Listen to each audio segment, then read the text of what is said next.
رسول اللہ صلی اللہ علیہ وسلم سے سوال کیا گیا ای العمل احب الی اللہ عز وجل، کون سا عمل ہے جو اللہ تعالیٰ کو بہت محبوب ہے، سب سے زیادہ پسند ہے، تو کون سا عمل اللہ تعالیٰ کو سب سے زیادہ محبوب ہے، یہ سوال کیا گیا۔ نبی اکرم صلی اللہ علیہ وسلم نے فرمایا کہا الصلاۃ علی وقتها، یعنی نماز اس کے وقت ہی پڑھی جائے، یہ اللہ کو سب سے محبوب عمل ہے۔ اس کے بعد وہ سوال کرتے ہیں اس کے بعد پھر کون سا عمل ہے جو اللہ کو زیادہ پسند ہے، مطلب پہلا عمل تو اللہ کو جو پسند ہے نماز کو وقت پہ پڑھنا، دوسرا پوچھا گیا سوال اس کے بعد کون سا عمل اللہ تعالیٰ کو پسند ہے، تو جو ہے اللہ کے رسول صلی اللہ علیہ وسلم فرمایا کہا ثم بر الوالدین، پھر اس کے بعد والدین کے ساتھ حسن سلوک کرنا، بر نیکی حسن سلوک، بر الوالدین والدین سے حسن سلوک کرنا، یہ دوسرا سب سے زیادہ اللہ تعالیٰ کو پسندیدہ عمل ہے۔ پھر سوال کیا گیا اور پوچھا گیا اس کے بعد کون سا عمل اللہ کو پسند ہے، تو فرمائے الجہاد فی سبیل، اللہ کی راہ میں جہاد کرنا، کوششیں کرنا، جد و جہد کرنا، یہ تیسرا عمل۔ تو آپ دیکھیے اللہ کے رسول صلی اللہ علیہ وسلم سوال ہوا کہ کون سا عمل اللہ کو سب سے زیادہ پسند ہے، پہلا آپ نے جواب دیا نماز جو وقت پڑھی جائے، دوسرا جواب دیا والدین کے ساتھ حسن سلوک، تیسرا جواب دیا اللہ کی راہ میں جہاد۔ تو گویا جہاد کا مقام سے بھی اونچا والدین کے ساتھ حسن سلوک کا مقام، سمجھ رہے ہیں؟ تو والدین کے ساتھ حسن سلوک اللہ تعالیٰ کی محبوب ترین چیزوں میں سے دوسرا مقام رکھتی ہے، یا محبوب ترین اعمال میں سے دوسرا مقام ہے والدین کے ساتھ حسن سلوک۔ جو دعائیں قرآنی آتی ہے، جو دعائیں احادیث کی، چونکہ یہ ذکر میں سب سے افضل چیزیں ہیں، یاد رکھیں۔ اسی طرح جو ہے نبی اکرم صلی اللہ علیہ وسلم نے کچھ مخصوص ذکر بتائے ہیں، میں پورے نہیں رکھوں گا، میں 3 ہی رکھوں گا چونکہ وقت نہیں تھا، لیکن بہت اہم 3 میں نے چن کے رکھے اور جو اتنے آسان ہیں، اتنے عام ہیں، ہم ہمیشہ کر سکتے ہیں۔ کم از کم ایک ذکر کی مجلس تھی، ایک ذکر کا درس تھا، اور 3 ذکر تو سیکھ کر جائے تاکہ اس کو زندگی میں لاگو کر تو ہمارے لیے فائدہ مند ثابت ہوں گا۔ آئیے وہ کون سے میں نے 3 ذکر چنے ہیں کہ میں آپ کے سامنے صرف فضائل بیان کرنے میں کتنے اہم اللہ کے ذکر وہ رکھ رہا ہوں، ورنہ بہت سارے اور بھی دعائیں ہیں۔ پہلا جو ہے نبی اکرم صلی اللہ علیہ وسلم فرماتے اور کہتے ہیں ذکر کے تعلق سے، اور اس کی اہمیت بتاتے ہیں، اور یہ جو ہے ترغیب و ترہیب میں جو ہے یہ روایت ملتی ہے جو کہ صحیح روایت ہے۔ آپ صلی اللہ علیہ وسلم فرمایا اور کہا اور فرمایا، اور حدیث کے الفاظ اس طرح سے فرمایا، آپ نے فرمایا، ارشاد فرمایا کہ جو شخص 10 مرتبہ ان کلمات کو پڑھے، کیا فرمایا؟ جو شخص ان کلمات کو 10 مرتبہ پڑھتا ہے، وہ کلمات کیا ہے؟ لا الہ الا اللہ وحدہ لا شریک لہ لہ الملک ولہ الحمد وہو علی کل شیء قدیر۔ کیا ہے؟ کون سے کلمات ہیں؟ بہت آسان ہے، اس کو عام زبان میں چوتھا کلمہ بولتے ہیں۔ اب یہ الگ بات ہے کہ لوگوں نے 1 سے 7 کلمے بنائے، کیسے بنائے نہیں پتا، لیکن بہرحال ایک عام سمجھ کے لیے بول رہا ہوں، ٹھیک ہے؟ اول کلمہ، دوم کلمہ، سوم کلمہ، چہارم کلمہ، پنجم، تو چاروں ہیں، ٹھیک۔ ہندوستان میں 7 کلمے، پہلے ہم جب سیکھتے تھے جب 5 سیکھے تھے ہم نے، لیکن ابھی نئے بچے 7 کلمے سیکھتے ہیں۔ بہرحال تو ان ترتیب میں اگر لیا جاتا ہے یہ چوتھے میں آتا ہے، لا الہ الا اللہ وحدہ لا شریک لہ لہ الملک ولہ الحمد وہو علی کل شیء قدیر۔ تو آپ فرماتے اور کہتے ہیں کہ آپ نے فرمایا کہ جو شخص اس کلمے کو 10 مرتبہ پڑھتا ہے، لا الہ الا اللہ وحدہ لا شریک لہ، کہ اللہ جو ہے لا الہ، اللہ کے سوا کوئی معبود برحق نہیں، وہ ایک ہے، اس کا کوئی شریک نہیں، ٹھیک ہے۔ اس کے الفاظ جو ہے لہ الملک والحمد، اسی کے لیے جو ہے تمام ملکیت ہے اور اسی کے لیے تمام تعریفیں ہیں، وہو علی کل شیء قدیر، اور وہ تمام چیزوں پر قادر ہے، ٹھیک ہے، ٹھیک ہے۔ یہ اس کا ترجمہ ہے۔ جو شخص اس کو 10 مرتبہ پڑھتا ہے دل میں، آپ سے فرماتے ہیں اس کا ثواب ایسے ہے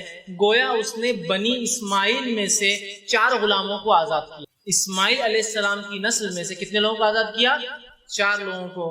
اور آپ کو پتا ہے کہ آدم علیہ السلام سے لے کر نبی اکرم صلی اللہ علیہ وسلم تک اسماعیل علیہ السلام کی جو نسل کا تذکرہ کیوں آ رہا ہے؟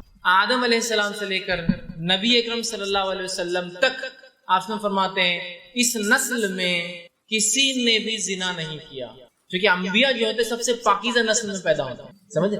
مشرک گزرے ہیں وہ ایک الگ چیز ہے، لیکن کوئی جو ہے زنا نہیں کیا، مطلب ولد الزنا یا زنا کی اولاد یا زنا نہیں کیا، اتنی پاکیزہ نسل ہے آدم علیہ السلام سے لے کر اسماعیل علیہ السلام، اسماعیل علیہ السلام سے لے کر رسول اللہ صلی اللہ علیہ وسلم تک، سمجھ رہے ہیں؟ تو کہا اس نے بنی اسماعیل میں سے 4 غلام آزاد کیے۔ غلام آزاد کرنا بہت اجر ثواب کام ہے۔ کیا کرنا ہے ہم کو؟ لا الہ الا اللہ وحدہ لا شریک لہ لہ الملک ولہ الحمد وہو علی کل شیء، 10 مرتبہ پڑھنا ہے۔ تو کیا کیا آپ نے؟ بنی اسماعیل میں سے 4 غلام آزاد کر دی، صرف 10 مرتبہ کلمے، کتنے فضائل انداز۔ دوسری فضیلت جو ہے ایک اور ذکر کی جو میں آج رکھ رہا ہوں، ویسے بہت ہے لیکن 3 میں نے چنے ہیں صرف۔ دوسری فضیلت والا ذکر ہے جو بہت آسان ہے، ہم سب کر سکتے ہیں، وہ یہ ہے جو کہ ترغیب و تہذیب، اسی میں جو یہ صحیح روایت ہے، بہت مشہور اور معروف روایت ہے کہ آپ صلی اللہ علیہ وسلم نے فرمایا جو شخص نماز کے بعد 33 مرتبہ الحمدللہ، 33 مرتبہ سبحان اللہ، 33 مرتبہ اللہ اکبر کہتا ہے اور آخر میں یہ کہتا ہے لا الہ الا اللہ وحدہ لا شریک لہ لہ الملک و لہ الحمد وہو علی کل شیء قدیر، وہی جو میں نے اس سے پہلے رکھا۔ تو 33 بار جو ہے اس شخص نے جو ہے الحمدللہ کہا، 33 بار سبحان اللہ کہا، 33 بار اللہ اکبر کہا، اور اس کے آخر میں یہ کہا، چونکہ 33 اور 33 ہو گئے 99 اور آخر میں 100 کی گنتی پوری کر دی، یہ کہہ کر کہ لا الہ الا اللہ وحدہ لا شریک لہ لہ الملک و لہ الحمد وہو علی کل شیء قدیر۔ تو آپ فرماتے اور کہتے ہیں جب یہ کہتا ہے تو آپ سے فرماتے ہیں کہ جو ہے اس کے فائدہ یہ ہے تو اس کے سارے گناہ معاف کر دیے جاتے ہیں، گویا اگر اس کے گناہ سمندر کے جھاگ کے برابر بھی ہو تو۔ ایک روایت میں فرمایا یہ پڑھنا غلام آزاد کرنے سے زیادہ بہتر ہے، ایک روایت فرمایا اس کے پڑھنے سے 10 نیکیاں ہر اس پہ ملتے ہیں، مطلب اس کو 1000 نیکیاں ملتی، 100 بار پڑھا نا، 100 پڑھنے پہ اس کو 1000، 10 ہر اس پہ 10 تو 1000 نیکیاں ملتی ہے، 1000 گناہ معاف کر دیے جاتے ہیں۔ یہ فضائل اتنا آسان ہے کہ سارے گناہ حتیٰ کہ سمندر کے جھاگ کے برابر گناہ ہو کتنے کثرت سے سب معاف کر دیا جاتے، صرف ہر نماز کے بعد 33 مرتبہ الحمدللہ سبحان اللہ الحمدللہ اور اللہ اکبر کہہ دے، اس کے سارے گناہ، اور یہ گناہ صغیرہ ہوتے ہیں، کبیرہ کے لیے توبہ ضروری ہے۔ کتنے فضائل ہیں۔ تیسری چیز جو میں نے جو بہرحال آج کے لیے چنی ہے وہ یہ ہے، اور بہرحال ایک اور ہے، 4 میں نے وہ کی ہے۔ تیسری چیز جو چنی ہے وہ بھی بڑی آسان ہے، بہت آسانی سے ہم کر سکتے ہیں اور سب کو یاد ہے۔ آپ صلی اللہ علیہ وسلم فرماتے ہیں اور کہتے ہیں، یہ حدیث جو ہے ترغیب و تہذیب کی آپ نے فرمایا کہا، جو شخص ٹھیک ہے یہ پڑھے جو ہے لا حول ولا قوت الا باللہ، حدیث کا الفاظ اس لیے ہے قل لا حول ولا قوت، جو شخص اس کا وظیفہ کرے لا حول ولا قوت الا باللہ فانه کنز من کنوز الجنہ، یہ حدیث کا الفاظ ہے قل لا حول ولا قوت الا باللہ فانها کنز من کنوز الجنہ، کہ جو شخص لا حول ولا قوت الا باللہ یہ پڑھے گا تو یہ جنت کے خزانوں میں سے خزانہ ہے۔ جنت کے خزانوں میں سے خزانہ، اس کا معنی کیا ہوتا ہے؟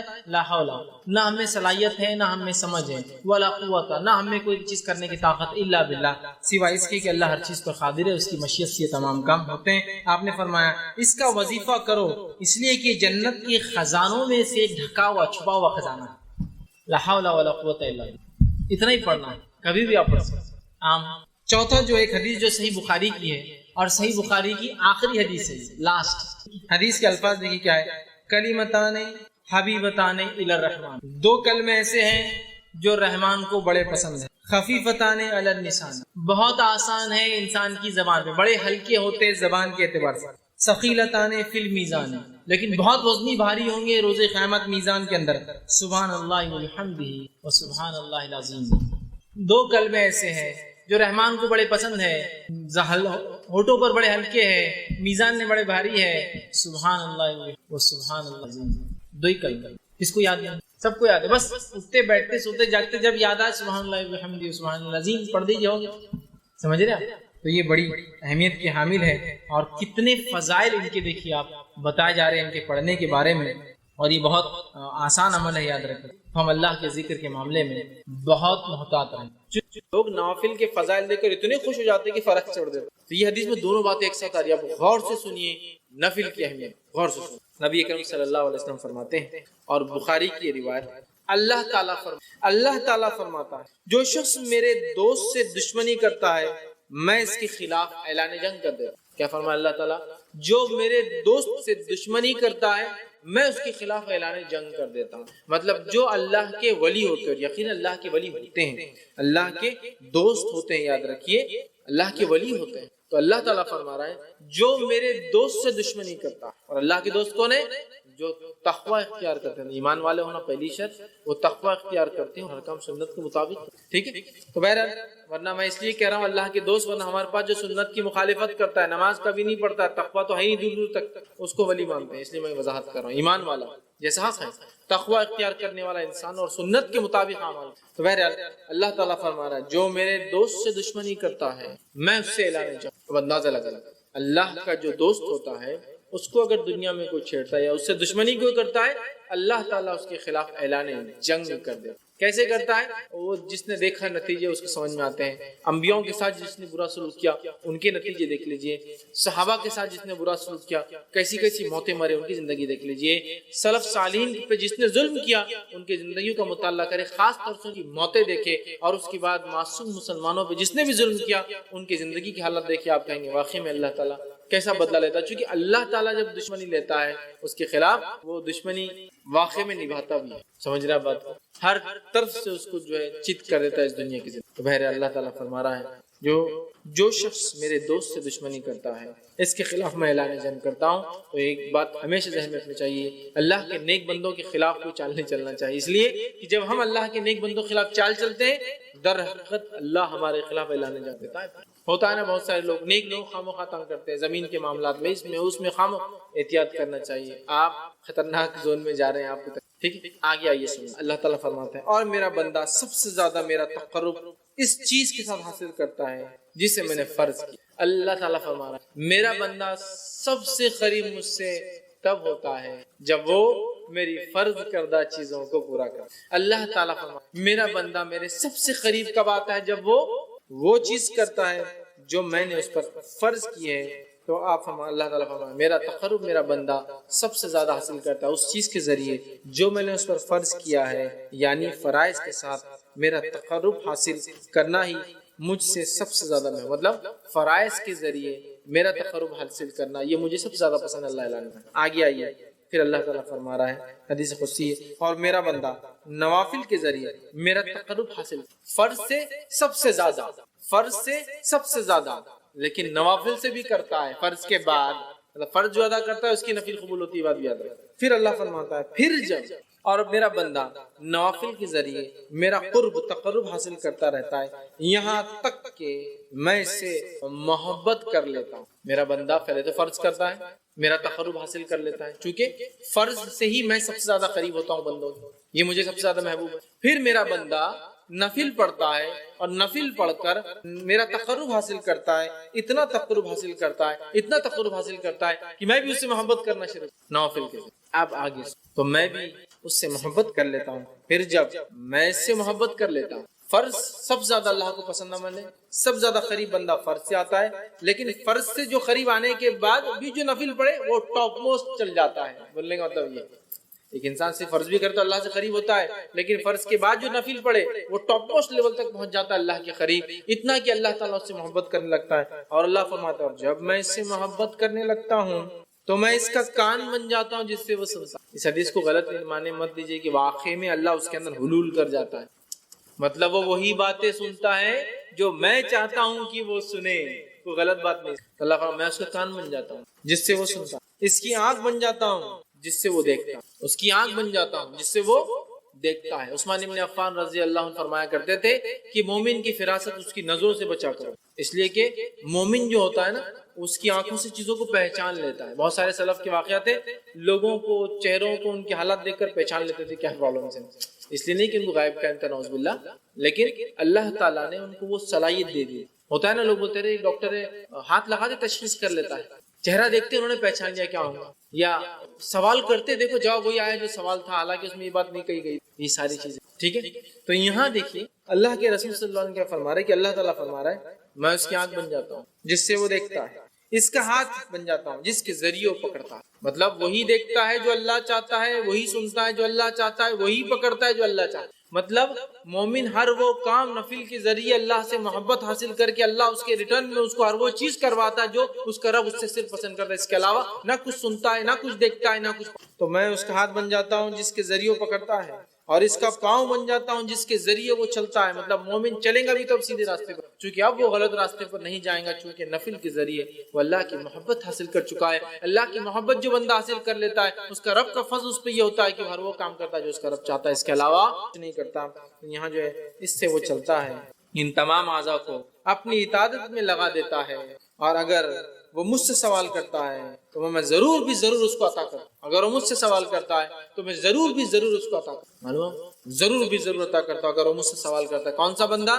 فرائض کے بعد نفل کا اہتمام کر کے رب سے محبت حاصل کر لینے والا بندہ، دیکھتا ہے تو وہی جو اس کا رب چاہتا ہے، سنتا ہے وہی جو اس کا رب چاہتا ہے، پکڑتا ہے وہی جو اس کا رب چاہتا ہے، چلتا ہے اسی راہ پر جس پہ رب چاہتا ہے، اور جب وہ مانگتا ہے تو اس کا رب اس کی جو ہے ضرور بھی ضرور اس کو عطا کر دیتا ہے۔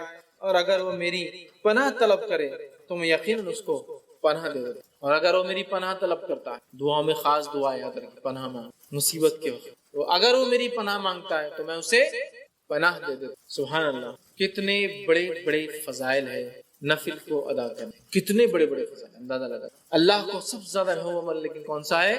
فرض ہے، یاد رکھیں، فرض نماز، مال میں فرض عبادت زکات ہے نا، اس کے بعد اللہ تعالیٰ نے رمضان کے مہینے کے روزے، اس کے بعد سب سے زیادہ محبوب، اس کے بعد یہ کرنے کے بعد بندہ نفل کے اندر دوڑتا ہے، آگے بڑھتا ہے، فرض نماز کے بعد نفل نماز، فرض زکات کے بعد نفلی زکات، فرض روزوں کے بعد نفلی روزے، فرض حج کے بعد نفلی عمرے، نفلی حج بولتے ہیں اس کو حج صغیر، چھوٹا حج، وہ کرتا ہے تو اللہ سے اتنا قریب ہوتا ہے کہ اللہ محبت کرنے لگتا ہے۔ جب اللہ محبت کرنے لگتا ہے تو وہ جو دیکھتا ہے وہ جو اس کا رب چاہتا ہے، وہی سنتا ہے جو اس کا رب چاہتا ہے، وہی اس کے ہاتھ پکڑتے اس کا رب چاہتا ہے، اسی راہ پر چلتا ہے، قدم چلتے ہیں جو اس کا رب چاہتا ہے، اور پھر جب اپنے رب سے مانگتا ہے اس کا رب اس کو پورا، اس کی دعاؤں کو پورا کرتا ہے، اور جب وہ پناہ طلب کرتا ہے تو اللہ تعالیٰ اس کو پناہ عطا کر دیتا ہے۔ میں سمجھتا ہوں بہت بڑے بڑے فضائل، بخاری کی روایت تھی، ہمیں پتہ چلے اس کے اندر کہ نفلی نماز کے ادا کرنے سے جو ہوتے ہیں، جس میں سب سے اہم چیز جو پتہ چلی وہ یہ ہے کہ بندہ اللہ سے اتنا قریب کی ہر چیز جو اس کا رب چاہتا ہے وہی وہ کرتا ہے، اس سے ہٹ کر نہ کچھ سنتا ہے، نہ دیکھتا ہے، نہ پکڑتا ہے، نہ اس راہ پر۔ ہم میں ہر شخص چاہتا ہے ہم نیک بنے، اور پتہ نہیں لوگوں نے ولایت حاصل کرنے کی کون کون سے ذریعے بنا لی، اور یہ اللہ کے ولی ہے، کیونکہ شروع میں اللہ نے کیا کہہ دیا کہ اللہ کے رسول فرماتے ہیں، اللہ تعالیٰ فرماتے جو شخص میرے دوست سے دشمنی کرتا ہے میں اس سے اعلان جنگ کرتا ہوں، اور پھر آگے اس کی بات صفت دوست کون ہے، فرائض کے ذریعے نزدیک پہنچتا ہے، نفل کر کے اللہ کا قرب اور محبت حاصل کر لیتا ہے، پھر نفل حاصل کر کے پھر وہ جو مانگتا اللہ پوری کر دیتا ہے، جب پناہ مانگتا اللہ پناہ۔ ہم سب چاہتے ہیں نیک بنے، ہم سب چاہتے ہیں اللہ ہماری دعاؤں کو قبول کرے، ہم سب چاہتے ہیں کہ جب ہم اللہ سے جو مانگے اللہ دے دے، ہمیں بھی پھر اللہ تعالیٰ کو پہلے راضی کرنا۔ ارے دنیا کے اندر تو پتہ نہیں کتنی چاپلوسیاں لوگوں کو کرنا پڑتی، چھوٹے چھوٹے کام نکالنے کی، ہاں کتنی چاپلوسیاں کرنا پڑتی ہے۔ اللہ تعالیٰ آپ سے چاپلوسی نہیں چاہتا، اخلاص چاہتا ہے۔ چاپلوسی میں کیا ہوتا ہے؟ اخلاص نہیں، اخلاص چاہتا ہے، اور اخلاص کے ساتھ فرض عبادت اور نفل میں اضافہ کرو، اللہ تعالیٰ ہم کو۔ بہت سے لوگ بولتے ہیں ارے یہ کیا بات ہوئی، کیا بات اللہ تعالیٰ دیں گا تو اس کا مطلب یہ ہے کہ ہم کو کوشش نہ کرے۔ کوشش کرنا ہے، لیکن تم لاکھ کوشش کرنے کے بعد بھی حاصل نہیں کر پاتے ہو نا چیزوں کو، لیکن جب اللہ کو ہم راضی کر لیں گے نا، تھوڑی کوشش ہے بڑے بڑے کام میں، تھوڑی کوششیں بڑے بڑے کام، اور اس کے بعد بھی اگر کوئی تکلیف آئے تو پھر وہ اللہ کی طرف سے آزمائش ہے، صبر کے ساتھ استقامت کے ساتھ ڈٹ کر مقابلہ کیجیے، دنیا اور آخرت میں اس سے درجات بلند ہوں گے اور اجر میں۔ سمجھ رہے بات؟ یہ بات کو سمجھنے کی ضرورت ہے، یہ بات کو سمجھنے کی ضرورت ہے۔ اللہ سے قریب ہونا ہے۔ دنیا میں ہم کام نکالنے کے لیے سب کچھ کرتے ہیں لوگوں سے، اگر ہم چاہتے ہیں کہ ہمارا کام عرش والا کر دے، دنیا کی ساری مصیبت، مشکلیں، پریشانی حل، اور موت کی، اور موت کے بعد آخرت کی وہ تمام چیزیں، تو پھر ہم جو ہے آسمان والے کو راضی کر لیں۔ ہو سکتا دنیا والے ناراض ہو جائے، اس سے کوئی مسئلہ نہیں، لیکن اللہ راضی ہو جائے۔ لیکن ہمارا معاملہ یہ ہے کہ ہم اللہ کو ناراض کرنا چاہتے ہیں اور دنیا والوں کو راضی کرنا چاہتے، تو اللہ تعالیٰ بھی پھر انہی کے سامنے ہم کو جھکاتا رہتا ہے۔ جب انسان نکاح کرے تو اپنی بیوی کے ساتھ الفت اور محبت کا معاملہ رکھے، اور جب اس کا نکاح ہو تو پہلی رات یا جب پہلی بار ملے اسے کچھ تحفہ یا کچھ کھانے کی چیز دے، یہ سنت سے ثابت ہے، یاد رکھیں۔ نبی اکرم صلی اللہ علیہ وسلم کے تعلق سے آتا ہے، مسند احمد کی روایت ہے، اور اسماء بنت یزید جو ہے رضی اللہ عنہا اس کی راوی ہے، وہ کہتی ہیں اور فرماتی ہے کہ نبی اکرم صلی اللہ علیہ وسلم کا جب نکاح ہوا تو حضرت عائشہ رضی اللہ عنہا کو میں نے ہی تیار کیا، میں نے ہی آپ کو سجایا، میں نے ہی آپ کو تیار کیا۔ جب میں نے آپ کو تیار کیا اور اس کے بعد یہ کہلوا بھیجا نبی اکرم صلی اللہ علیہ وسلم کو کہ عائشہ تیار ہے، نبی اکرم صلی اللہ علیہ وسلم ان کے پاس آئے، آپ کو ایک دودھ کا پیالہ دیا گیا، رسول اکرم صلی اللہ علیہ وسلم نے اس دودھ کے پیالے سے دودھ پیا اور پھر اس پیالے کو عائشہ کی طرف بڑھا دیا رضی اللہ عنہا۔ عائشہ نے وہ فرماتی ہے کہ تھوڑا ان کو شرم آئی، جھجک محسوس ہوئی، تو آپ نے انکار کر دیا۔ اسماء کہتی ہے کہ میں نے غصہ کیا اور انہیں ڈانٹا اور کہا رسول اللہ دے رہے ہیں نا، پھر تم کیوں نہیں لے رہی؟ تو انہوں نے اس کو لیا اور تھوڑا سا پی لیا. اس کے بعد رسول اکرم صلی اللہ علیہ وسلم نے فرمایا تم لوگ بھی پیو. اور بھی عورتیں بیٹھی تھی چونکہ عائشہ رضی اللہ عنہا عورتوں میں تھی اور ظاہر سی بات ہے وہ عورتیں پردے میں تھی, تو کہا تم عورتیں بھی پیو. ٹھیک ہے. تو انہوں نے کہا اللہ کے رسول صلی اللہ علیہ وسلم آپ پہلے پی لے زیادہ بہتر ہوگا. پھر رسول اللہ نے دوسری بار پھر پیا. اس کو پی کر جو آپ نے پھر عورت جو اسماء رضی اللہ عنہا کو دیا. وہ کہتی ہے کہ میں نے وہ گلاس لیا اور اس کو میں پلٹانے لگی, گھمانے لگی, تاکہ میں بھی وہیں ہونٹ لگاؤں جہاں رسول اکرم صلی اللہ علیہ وسلم نے ہونٹ لگایا تھا. اسے پتا چلا کہ صحابہ کے ساتھ ساتھ صحابیات بھی کتنا محبت رسول اکرم صلی اللہ علیہ وسلم سے کرتی ہے. یہ محبت کا تقاضا ہے, جس سے آپ محبت کرتے ہیں اس کی ہر چیز کو آپ پسند کریں. جہاں سے آپ نے پیا وہاں سے پینا پسند. تو وہ کہتی ہے میں خاموشی سے لوگ نہ دیکھے گھما رہی تھی تاکہ وہاں سے پیوں جہاں سے رسول اکرم صلی اللہ علیہ وسلم نے پیا. اس کے بعد جب میں پی چکی تو رسول اللہ نے دوسری عورتوں سے کہا تم بھی پی لو. عورتوں نے شرما کر کہا کہ اللہ کے رسول نہیں تھا. آپ نے کہا کہ دیکھو دو چیزیں ایک ساتھ نہیں ہو سکتی, بھوک اور جھوٹ. پی لو. مطلب کیوں شرما رہی ہو, پی لو. تم کو بھوک ہے میں جانتا ہوں, لیکن تم جھوٹ بول رہی ہو تکلف میں کہ نہیں ہم نے پی لیا. کہا پی لو, اور پھر نو عورتوں نے بھی پی لیا. سمجھ رہے ہیں؟ تو یہاں رسول اکرم صلی اللہ علیہ وسلم پہلی بار اپنی بیوی سے ملے عائشہ رضی اللہ عنہا, تو آپ نے کچھ دیا, مطلب کھانے پینے کی چیز. اور یہ بھی رحمت کا حصہ کہ انسان کچھ کھلا پلا. بہت سے لوگ کنجوس ہوتے ہیں, کچھ کھلاتے پلاتے نہیں کسی نہ اپنی بیوی کو نہ بچوں کو نہ کسی. تو بہرحال بیوی سے جب پہلی بار ملے تو کچھ کھانے پینے کا دے. کچھ بھی ہو سکتا ہے آج کے دور کے اندر, آپ مٹھائی لے جا سکتے ہیں, اینی تھنگ, مطلب کچھ بھی ہو سکتا ہے جو محبت اور الفت بڑھانے کے لیے. اور کھانا پینا ایک ایسی چیز ہوتی ہے جس کے کرنے سے لوگوں میں آپ کی طرف محبت مائل ہوتی ہے. آپ دیکھیے کسی کو آپ بلانا چاہتے ہیں, کسی سے کچھ کام کروانا چاہتے ہیں تو کیا کرتے ہیں, چلو دھاوے پر, چلو کھانے پر. سر گھر پہ کب آ رہے ہیں آپ کھانے کو, پروموشن چاہیے آپ. ٹھیک. تو بہرحال کھانا ایک وہ ہے. تو یہاں شریعت نے کہا بیوی سے بھی الفت محبت کرو. تو پہلی بار جب آپ بیوی سے ملے تو چونکہ ہم بستری شروع ہوتی ہے اسی عمل کے بعد, اس لیے میں اس کو بھی رکھ رہا ہوں. تو کھلائے پلائے کچھ دے. اور یہ کچھ بھی ہو سکتا ہے, آپ کے علاقے سماج ماحول کے اعتبار سے چیزیں XYZ بدل سکتی ہے. ٹھیک ہے بہرحال, تو کچھ نہ کچھ کرے. دوسری چیز, جب بیوی سے پہلی بار خلوت مطلب علیحدگی میں جہاں کوئی آپ کو نہ دیکھ رہا ہو, جب خلوت میں ملاقات ہو, تو آپ صلی اللہ علیہ وسلم نے فرمایا کہ جب خلوت میں بیوی سے پہلی بار ملے, اور یہ عمل ایک بار کے لیے ہے جو اب میں عمل بیان کر رہا ہوں, تو آپ نے فرمایا کہ جب ملے تو اس بسم اللہ کہے, اللہ کا نام لے, اور بیوی کا جو سر کا سامنے کا حصہ ہوتا ہے بالوں کا, ٹھیک, اس کو اپنے سیدھے ہاتھ سے پکڑے. ٹھیک, سیدھے ہاتھ سے پکڑے. سامنے کا سر کا جو بالوں کا حصہ ہوتا ہے ان بالوں کو سیدھے ہاتھ سے پکڑے. ٹھیک ہے, لیکن تکلیف دینی, مطلب پکڑنا. آپ ظاہر سے اگر جمے ہیں تو ہاتھ رکھیں, کھلے ہیں تو پکڑنا اچھی بات ہے. آپ نے حدیث میں آتا ہے آپ نے پکڑا اس کو. ٹھیک, یہ آپ کھول بھی سکتے ہیں, اس میں کیا مسئلہ. بہرحال تو اس کو پکڑے, اور پکڑنے کے بعد اللہ کا نام لے اور ایک دعا کرے, جو کہ نبی اکرم صلی اللہ علیہ وسلم نے اس دعا, جو ابو داؤد اور ابن ماجہ کی روایت ہے, یہ دعا کرے. اور یہ دعا صرف ایک بار کرنا ہے آپ کو, جب آپ خلوت میں پہلی بار اپنی بیوی سے ملیں گے, ہم بستری سے پہلے یاد رکھیں. اور یہ دعا کرے, اللہم انی اسألک من خیرہا وخیر ما جبلتہا علی, اے اللہ میں تجھ سے اس کے خیر کا سوال کرتا ہوں, اور جس خیر پر تو نے اسے پیدا کیا اس خیر کا سوال کرتا ہوں. اور پھر فرمایا علیہ واعوذ بک من شرہا وشر ما جبلتہا علی, اور میں پناہ مانگتا ہوں تجھ سے اس کے شر سے, اور میں پناہ مانگتا ہوں تجھ سے اس کے شر سے, اور اس شر سے جس پر تو نے اس کو پیدا کیا ہے. تو بہرحال یہ ایک بار دعا کرنا ہے. دیکھیے دعا کتنی دیکھیے اہم اور کتنی اچھی ہے کہ اللہ میں سوال کرتا ہوں تجھ سے اس کی خیر کا, اس خیر کا جس پہ تو نے اسے پیدا کیا ہے, اور اس خیر کا جسے پیدا کیا, اور تجھ سے پناہ مانگتا ہوں اس کے شر سے, اور جس شر پہ تو نے اس کو پیدا کیا ہے. یہ پہلی بار آپ کریں گے. اس کے بعد اب جب ہم بستری کا ارادہ کرتے ہیں تو اس سے پہلے آپ ایک اور دعا کریں گے. یہ دعا کامن ہے, ہر آدمی کو ہر بار ہم بستری سے پہلے یہ دعا کرنی چاہیے. یہ بہت اہم دعا ہے. لوگ پوچھتے نہیں کرے تو کیا ہوا, نہیں کرے تو کیا ہوا, نہیں بولے تو کیا ہوا, بہت سی چیزیں ہوتی ہیں. تو میں ہمیشہ سوال کرتا ہوں لوگوں سے, چلیے آپ گاڑی چلاتے ہیں, کار ٹو ویلر چلاتے ہیں, اور ہاں سیٹ نہیں ہوئی تو کیا ہوا, ہارن نہیں ہوا تو کیا ہوا, انڈیکیٹر نہیں چلے تو کیا ہوا, مڈ گارڈ نہیں رہا تو کیا ہوا, ساری گارڈ نہیں رہا تو کیا ہوا, بمپرس نہیں رہے تو کیا ہوا, ہے نا.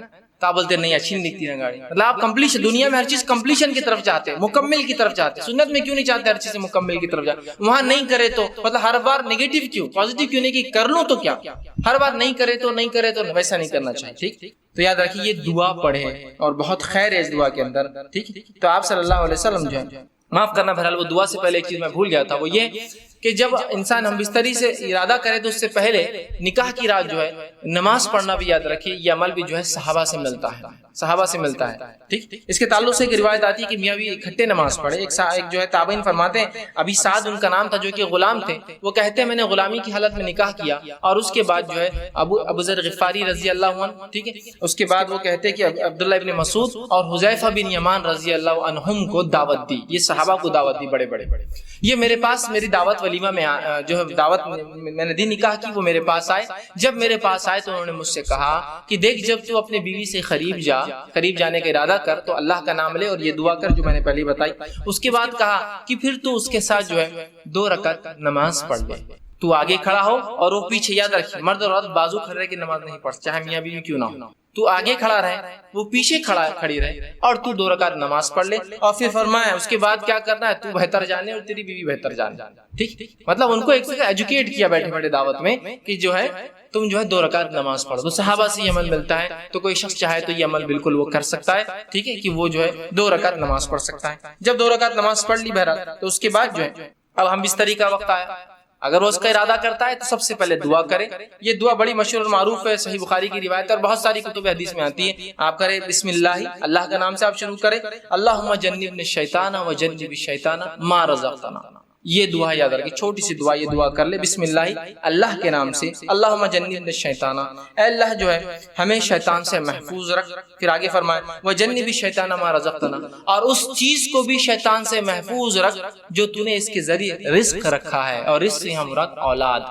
مطلب اے اللہ مجھے اور میری بیوی کو شیطان سے دور رکھ، اور جو ہے میری اولاد کو بھی شیطان سے دور رکھ. دیکھیے انسان جو ہے یہاں ہم بستری کر رہا ہے، یہاں اپنے بیوی کے ساتھ سونے کی بات ہو رہی ہے، یہاں سیکس کی بات ہو رہی ہے. اس کے بعد بھی یہاں تعلیم دی جا رہی ہے، ایجوکیٹ کیا جا رہا ہے، اور کہا جا رہا ہے کہ ٹھیک ہے نفسانی خواہشات کو پورا کرنا ہے لیکن ہوس کے شکار مت بنو.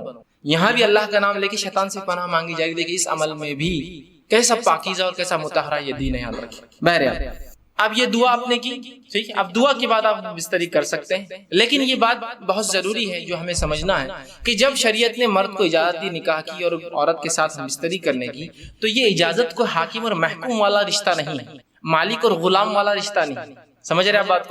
ورنہ ہوتا ہی کہ جب یہ موقع انسان کو مل جاتا ہے مرد کو پہلی بار، تو وہ بالکل ایک عورت کو اپنا شکار سمجھتا ہے. ہر آدمی ایسا نہیں ہوتا لیکن کچھ لوگ ہوتے ہیں ایسے. وہ سمجھتا ہے وہ شکار ہے اور میں آقا ہوں اور یہ غلام ہے، میں حاکم اور یہ میری محکوم ہے.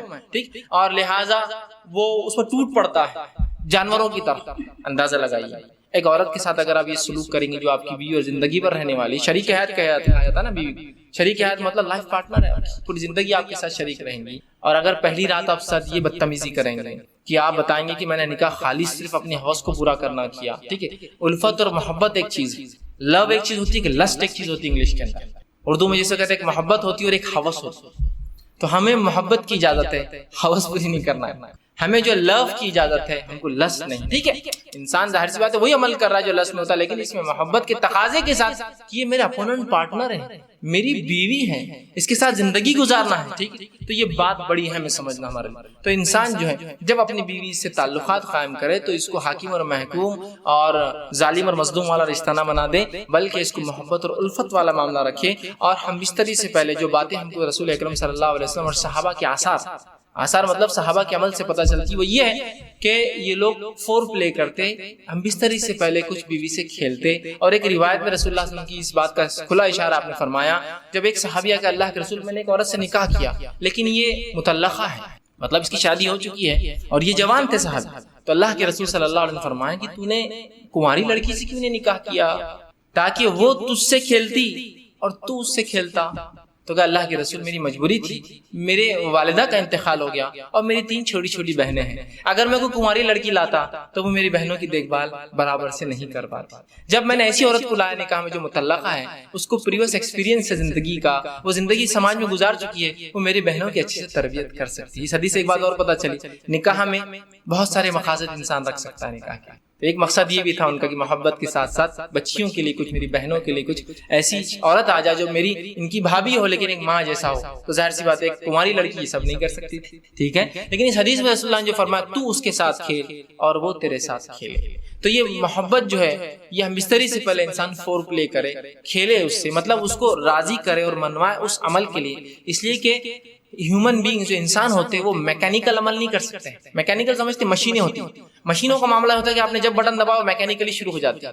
لیکن انسان جو ہوتے ہیں ویسے میکینیکل نہیں ہوتے، ان کو ذہنی تیار ہونا پڑتا ہے، پھر جسمانی فزیکل ریڈی ہونا پڑتا ہے، اس کے بعد انسان کچھ اعمال کر سکتا ہے. جیسے آپ کو کس سے ڈیل کرنا ہے کوئی انسان، تو بہت ساری باتیں ہوں گی، ملاقاتیں ہوں گی، ٹھیک ہے، اس کے بعد کوئی ڈیلنگ فائنل تک پہنچیں. سیم ایسے ہوتا ہے. تو اس بات کو ذہن میں رکھیں، اور بالخصوص پہلی رات میں تو آپ خاص طور سے اس کو یہ نہ کریں کہ ٹوٹ پڑنے کا معاملہ کرے کرے بلکہ سنت کو لحاظ رکھتے ہوئے، شریعت کا لحاظ رکھتے ہوئے، انسانی ذہنیتوں کا لحاظ رکھتے ہوئے، سامنے والے فریق کی آپ کی بیوی کی عمر کا لحاظ بھی رکھ سکتے ہیں۔ ہو سکتا ہے کوئی انسان 40 سال کا اور نکاح 20 سال سے کیا ہو، جائز ہے بالکل، تو اب یہاں سمجھنا پڑے گا اس کی عمر کا تقاضا کم ہے، تو ظاہر سی بات ہے، سمجھ رہے ہیں بات کو، یہ تمام چیزیں آپ جو ہے ذہن میں انسان رکھیں۔ تو فور پلے جس کو ہم کہتے ہیں کہ ہم بستری سے پہلے کچھ ایسی چیزیں جس سے انسان اس عمل کی طرف راغب ہو جو عمل اس کو اب کرنا ہے، جو کہ اللہ نے اس کے اوپر جائز قرار دیا اور مباح ہے اس کے لیے کرنا، حلال ہے اس کے لیے کرنا، جس سے اپنے آپ کو تسکین دے سکتا ہے، سکون حاصل اور اطمینان حاصل کر سکتا ہے۔ سمجھ رہے بات؟ تو فور پلے کی بڑی اہمیت ہے، اس کے اندر مختلف چیزیں ہو سکتی ہیں، انشاءاللہ آگے آئیں گا تو اس میں میں کچھ نہ کچھ پوائنٹس اس کے ڈسکس کرتا جاؤں گا، ٹھیک؟ تو فور پلے ہوگا اس سے پہلے کہ انسان تیار کرے اپنے فریق۔ دوسری چیز یہ کہ دونوں کا اس عمل کے لیے راضی ہونا ضروری ہے، ہم اس طریقے دونوں کا اس عمل کے لیے راضی ہونا ضروری، یاد رکھیں، اس لیے کہ یہ کوئی ون سائڈ معاملہ نہیں ہے، اور مرد کے راضی ہونا یہ بالکل واضح ہوتا ہے، لیکن عورت راضی ہے نہیں راضی ہے یہ واضح نہیں ہوتا ہے۔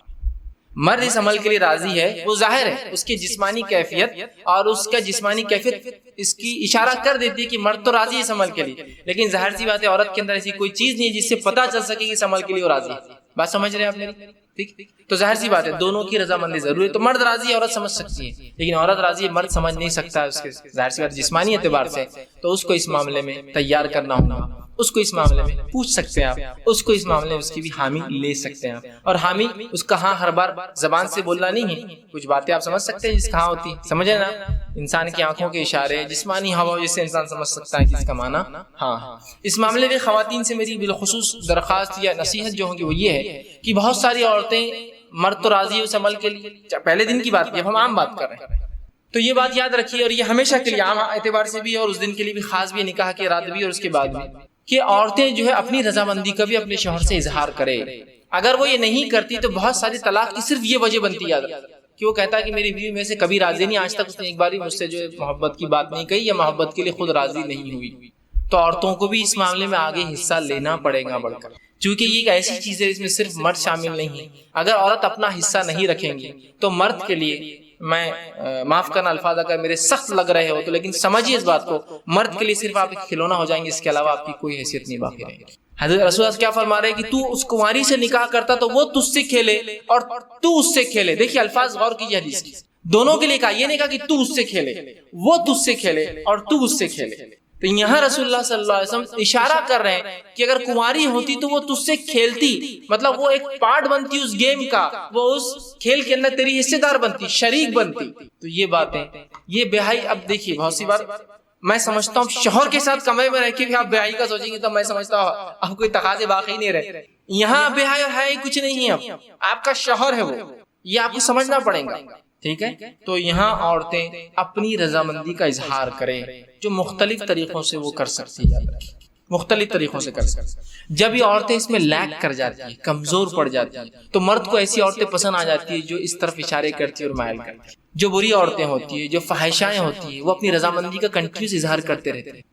تو جب عورتیں ہیں جن کے لیے جائز اپنے شوہر سے جو کام کرنا، تو کیوں نہیں وہ اپنے اظہار کرتی، کیوں نہیں بتا رہی؟ چونکہ مرد راضی ہے، تیار ہے، اس کے جسمانی کیفیت سے پتہ چل جاتا ہے، عورت کو کیسے پتہ چلیں گے؟ اب تک کہ آپ نہیں بتائیں گے، اور اس میں کوئی حیا اور بے حیائی کا تقاضا نہیں۔ یاد رکھیے آپ کی محبت اور الفت ہے، اور اس کو کہیں گے یہ محبت کی سب سے اونچائی، یاد رکھیے، جو میاں اور بیوی کے بیچ میں ہوتی ہے۔ تو آپ بھی اپنی رضامندی کا ضرور جو اپنے شوہر سے اظہار کریں، ٹھیک ہے؟ ورنہ اکثر طلاقوں کی وجہ یہ بنتی ہے کہ بیوی، شوہر کا دعویٰ ہے کہ بیوی نے آج تک فلاں نہیں کیا، اور پھر وہ الزام لگاتا ہے اس کا سیکس کمزور ہے یا اس کی قوت باہ اس میں نہیں ہے، اور فلاں نہیں ہے اور فلاں نہیں ہے۔ تو وہ سب طرف کیوں جا رہے ہیں؟ شریعت نے آپ کو بتا دیا، رسول اللہ صلی اللہ علیہ وسلم کہہ رہے ہیں، اور ظاہر سی بات ہے ہر چیز کھول کر باہر کرنا ضروری نہیں، کیا اتنا کافی نہیں تو اس سے کھیلے اور وہ تجھ سے کھیلے، اتنا کافی نہیں ہے ہمارے لیے سمجھنا؟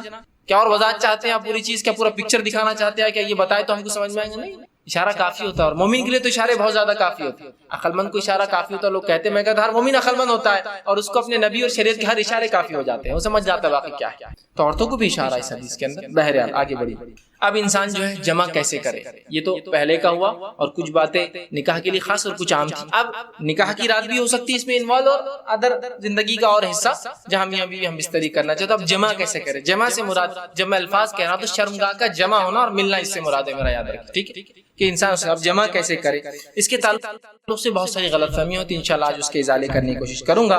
اب انسان اپنی بیوی سے کیسے جمع کر سکتا ہے؟ آئیے اللہ رب العزت کا جواب اپنی کتاب، اس کی کتاب میں جس نے دیا اس سے ہم شروع کرتے ہیں. اللہ رب العزت فرماتا اور کہتا ہے سورہ بقرہ سورہ نمبر 2 آیت نمبر 223 اور فرماتا ہے نساء حرث لکم فاتوا حرثکم ان شئتم، کہ اللہ فرماتا اور کہتا ہے تمہاری عورتیں تمہارے لیے کھیتیاں ہیں اور تم جس طرح سے چاہو اپنی کھیتیوں میں آؤ.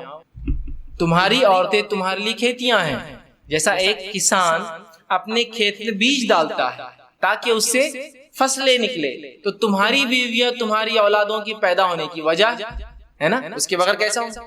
تو تم جو ہے اللہ رب العزت فرما رہا ہے کہ تم جو ہے پھر جہاں سے چاہو وہاں سے اپنے بیویوں میں داخل ہو. ٹھیک، اب اس کے تعلق سے کیا واقعہ آتا ہے اس کے شائن نزول میں رکھ دیتا ہوں، تو وہ پہلی بات بالکل انشاءاللہ جو آیت ہے وہ واضح ہو جائیں گی، کلیئر ہو جائیں گے. آئیے جو ہے صحیح بخاری کی روایت ہے، جابر رضی اللہ عنہ فرماتے اور کہتے ہیں یہودی جو ہے یہ بات کہا کرتے تھے کہ آدمی اگر اپنے بیوی سے شرمگاہ میں اگلے حصے میں جہاں سے اولاد پیدا ہوتی ہے، ٹھیک ہے، وہاں اگر ہم بستری پیچھے سے کھڑے رہ کر کرے، پیچھے ہو کر کرے بیوی کے، سمجھ رہے ہیں بات کو، کہ اپنے بیوی سے صحیح جگہ مطلب شرمگاہ کا اگلا حصہ اس میں ہم بستری کرتا ہے جہاں سے اولاد پیدا ہوتی ہے، لیکن پیچھے سے کھڑے رہ کر کرتا ہے تو اس سے اولاد بھینگی پیدا ہوتی ہے، مطلب آنکھیں اس کی سکوئن جس کو کہتے ہیں، مطلب آنکھ ڈھلتی ہوئی یا دونوں آنکھ ڈھلتی ہوئی ہوتی ہے، بانگا جس کو عام زبان میں کہتے ہیں، ٹھیک ہے، بھینگا جس کو کہتے ہیں، تو ویسا پیدا ہوتا ہے. جب یہ بات صحابہ تک پہنچی تو صحابہ نے رسول اللہ سوال کیا، اللہ کے رسول، یہودی کہتے ہیں کہ ایسا اگر کرنے سے بچہ بھینگا پیدا ہوتا ہے، سکوئنٹ ہوتی ہے اس کی آنکھیں، ڈھلتی ہوئی ہوتی ہے، خراب ہوتی ہے، دونوں بیچ میں آ جاتی ہے. تو آپ صلی اللہ علیہ وسلم نے اس کے جواب میں اللہ رب العزت نے یہ آیت نازل کی. جب یہ آیت نازل ہوئی تو آپ نے فرمایا اور کہا آگے سے یا پیچھے سے مگر مقام پیدائش میں. آپ نے کیا کہا؟ آگے سے یا پیچھے سے لیکن مقام پیدائش میں. سمجھ رہا؟ مطلب جہاں سے اولاد پیدا ہوتی ہے وہیں انسان کر سکتا ہے، اس کے علاوہ کرنا حرام ہے. انشاءاللہ اس کی تفصیلات آگے رکھوں گا کیا حرام ہے اس معاملے میں. ٹھیک ہے، تو چاہے انسان آگے سے ہو پیچھے سے ہو لیکن مقام پیدائش میں. آئیے دوسری روایت، عبداللہ ابن عباس رضی اللہ عنہ فرماتے ہیں، یہ ابو داؤد کی روایت، آپ نے فرمایا تھوڑی طویل روایت ہے لیکن بہت ساری باتیں علم کی اس میں آ رہی ہے اس روایت کے اندر، بالخصوص اس مسئلے کے تعلق سے. وہ کہتے ہیں مدینہ میں انصار جو ہے یہودیوں کی اتباع کرتے تھے، کیونکہ انصار تو مشرک تھے، ان کے پاس کوئی عقیدہ نہیں تھا، یہ تو لیکن اہل کتاب کو یہ بڑا اونچا سمجھتے چونکہ وہ کتاب کے حامل لوگ تھے، تو ہر چیز میں وہ یہودیوں کو فالو کرتے، حتیٰ کہ یہودی اپنے بیویوں کو چت لٹاتے، مطلب چہرہ اوپر اور عورت لیٹی ہے اور اس کے بعد ہم بستری کرتے، تاکہ اس سے کیا ہوتا ہے سطر کے لیے بھی اچھا ہے، انسان جب مرد لیٹ جاتا ہے عورت پہ تو پوری ڈھک بھی جاتی ہے، تو طہارت کے لیے بھی اچھا ہوتا ہے اور سطر پوشی کے لیے بھی خامہ کا زیادہ سطر کھلتا نہیں ہے، اچھا ہوتا ہے. تو یہودی صرف اس پوزیشن کو، اس طریقے کو حلال مانتے تھے. چونکہ انصار رسول اللہ صلی اللہ علیہ وسلم کے آنے سے پہلے، اسلام سے پہلے ان کو دیکھتے تھے، ان کو فالو کرتے تھے، اس معاملے میں بھی یہودیوں کو فالو کرتے تھے کہ نہیں یہودی بول رہے تھے اہل کتاب ہے، ان کے پاس ایک دین دھرم تھا جو اللہ کی طرف سے آتا، لہٰذا ان کو فالو کرنا چاہیے، تو اس معاملے میں ان کی بھی اتباع کرتے تھے. عبداللہ ابن عباس رضی اللہ عنہ فرماتے لیکن ہم جو مہاجر تھے، ہم مکے والے لوگ، مکے کے جو لوگ تھے وہ مختلف قسم سے اپنے بیویوں سے تعلقات قائم کرتے، آگے سے پیچھے سے لٹا کر ہاتھوں پہ ان کو کھڑے کر کے مختلف چیزوں سے، اور جنس کی جو ہے ہم بستری کی لذتیں اٹھایا کرتے تھے. لیکن جب مہاجر مدینہ پہنچے اور انصاریوں سے نکاح شروع کیا، اور جب ایک مہاجر نے ایک انصاری عورت سے نکاح کیا اور نکاح کرنے کے بعد جیسا ان کا طریقہ تھا کہ وہ مختلف انداز سے، مختلف طریقوں سے صحیح جگہ ہم بستری کرتے، مطلب شرمگاہ میں اگلے حصے میں کرتے، جب اس نے ڈیمانڈ کیا اس شخص نے، تو اس انصاریہ نے کہا ہم تو صرف ایک طریقہ اپناتے، اس عورت نے، وہ بھی صحابیہ تھی، وہ ہے چت لیٹنا اور تم اوپر سے رہو. اس نے کہا ایسا کیوں؟ ہم تو مختلف چیزیں کرتے ہیں، جس کو عام زبان میں بہرحال آسن کہتے ہیں، لوگ بہرحال سمجھتے ہیں آسن کہتے ہیں، شاید سنسکرت کا لفظ ہے، یہ ہندی کا لفظ ہے، بہرحال تو ہم تو مختلف کرتے ہیں. تو انہوں نے کہا نہیں میں تو یہ کرنے نہیں دوں گی. جھگڑا پڑ گیا، اس نے کہا میں تو ایسے ہی کروں، اس نے کہا ہمارے پاس یہ طریقہ نہیں، اور بات رسول اکرم صلی اللہ علیہ وسلم پہنچ گئی اور پھر یہ آیت نازل ہو گئی تمہاری بیویاں تمہاری کھیتی ہے، تم جہاں سے چاہو. مطلب جو مہاجر کر رہے تھے صحیح کر رہے تھے، مختلف پوزیشنز ہو سکتے ہیں لیکن اگلے حصے میں صرف پیدائش کے حصے میں انسان کر سکتا ہے. تو یہ روایت میں بہرحال بہت ساری باتیں آ گئی اور بہت ساری باتوں کا جواز ہمیں مل گیا ہے. آگے آئیے، اب اس معاملے میں جو ہے انسان جمع جو کرے، ہم بستری کرے تو لیٹ کر سکتا ہے، لیٹنے میں جتنی پوزیشنز ہو سکتی ہے وہ استعمال کر سکتا ہے. شرط ایک ہی ہے، وہاں انسان اپنی شرمگاہ کو داخل کرے عورت کی شرمگاہ میں جہاں سے اولاد پیدا ہوتی ہے، ٹھیک ہے، وہی ایک جگہ ہے.